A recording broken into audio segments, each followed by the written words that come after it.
बिस्मिल्लाहिर्रहमानिर्रहीम। अस्सलाम वालेकुम व्यूअर्स। आज हम फिर से हाज़िर हैं आपके लिए एक बहुत ही मज़ेदार की रेसिपी लेके।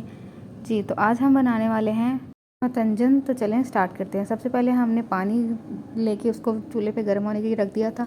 साथ ही हमने एक प्याली चावल लेके उनको साफ़ करके धो के पानी में थोड़ी देर के लिए भिगो दिया था। और ये भीगे हुए चावल हमने जब पानी में बॉयल आने लग जाए तो उसमें ऐड कर देने हैं। उसमें चावल ऐड करने के बाद उसको अच्छे तरीके से मिक्स कर देना है और उसको तब तक बॉईल करना है जब तक कि वो तकरीबन 80 से 90% तक बॉईल ना हो जाए। कुछ लोग कहते हैं कि एक कनी रह जाए, दो कनी रह जाए, एक कनी वाला सिस्टम मुझे तो समझ में नहीं आता। तो इसलिए मैं आपसे कह रही हूँ कि 80 to 90% जब तक कुक ना हो जाए तब तक इसको बॉईल करें। और जब को आपको लगे कि तकरीबन 90% या 80% ये कुक हो चुके हैं तो आपने इनको पानी में से निकाल लेना है, क्योंकि अगर ये गर्म पानी में पड़े रहेंगे तो ये मज़ीद बॉयल हो जाएंगे और ये सॉफ़्ट हो जाएंगे, जिससे आपके मीठे चावल यानी कि मतंजन अच्छे नहीं बनेंगे। वो एक दूसरे के साथ स्टिक हो जाएंगे, जिसकी वजह से वो बिल्कुल भी अच्छी लुक नहीं देंगे। तो अब जैसे कि हमारे चावल बॉयल हो चुके हैं तो अब इसको हम छन्नी में डाल के छान लेंगे,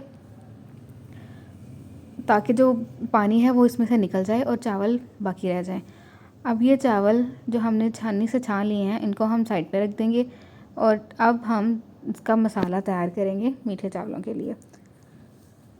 मतंजन बनाना एक ट्रिकी सा काम है, हर किसी के बस की बात नहीं होती, क्योंकि इसमें बहुत सी ट्रिक्स यूज़ होती हैं। जी, तो 80% हमारे चावल बॉयल हो चुके हैं तो हमने इनको निकाल लिया था। अब हम एक पैन ले लेंगे, उसमें हमने ऐड करना है ऑयल। आप हस्बे ज़रूरत ऑयल ले सकते हैं। हमने तकरीबन हाफ़ कप कुकिंग ऑयल लिया है। आप घी का इस्तेमाल भी कर सकते हैं। अब ये जैसे ही थोड़ा सा गर्म हो जाए तो हमने इसमें डाल देना है बादाम। बादाम को हमने तकरीबन घंटे डेढ़ के लिए भिगो दिया था और भिगोने के बाद हमने उसके छिलके उतार लिए हैं। साथ में हमने गिरी को बारीक काट लिया था। अब इसको हमें थोड़ी देर के लिए फ्राई करने के बाद बाहर निकाल लेना है। अब बाकी जो ऑयल बच गया था उसमें हमने तकरीबन आधा कप चीनी डाल दी है। तकरीबन जितने चावल हों उससे थोड़े से कम चीनी इस्तेमाल होती है। इसके साथ ही हमने तकरीबन आधा कप पानी भी ऐड कर दिया है, ताकि ये जो चीनी है इसकी अच्छी सी चास बन सके। अब इसमें आपने चम्मच हिलाते रहना है ताकि जो चीनी हमने ऐड की है वो इस पानी में अच्छे तरीके से हल हो जाए और हमारा शीरा अच्छे से रेडी हो जाए। अगर ये शीरा ज़्यादा पतला रह जाए तो इससे भी चावल कुक होने की वजह से ढीले हो जाते हैं और एक दूसरे से स्टिक हो जाते हैं। तो इसलिए शीरे को ज़्यादा पतला आपने नहीं रखना। इसमें हमने 2 से 3 सब्ज़ इलायचियाँ भी ऐड की हैं, जो कि मुझे बिल्कुल पसंद नहीं हैं, लेकिन फिर भी इससे बहुत अच्छा टेस्ट देती हैं और बाकी घर वालों को पसंद है, तो इसलिए हमने इलायचियाँ डाल दी हैं इसमें। अगर आपको भी पसंद है तो आप ज़रूर डालिएगा। अब जैसे कि हमारा शीरा बहुत अच्छा रेडी हो चुका था, थिक हो चुका था, तो अब जब हमने चावल बॉईल करके साइड पे रखे थे उन चावलों को हमने इसमें ऐड अप कर दिया है। अब चावल इसमें अच्छे से ऐड अप करने के बाद हमने इनको अच्छे से मिक्सअप कर लेना है।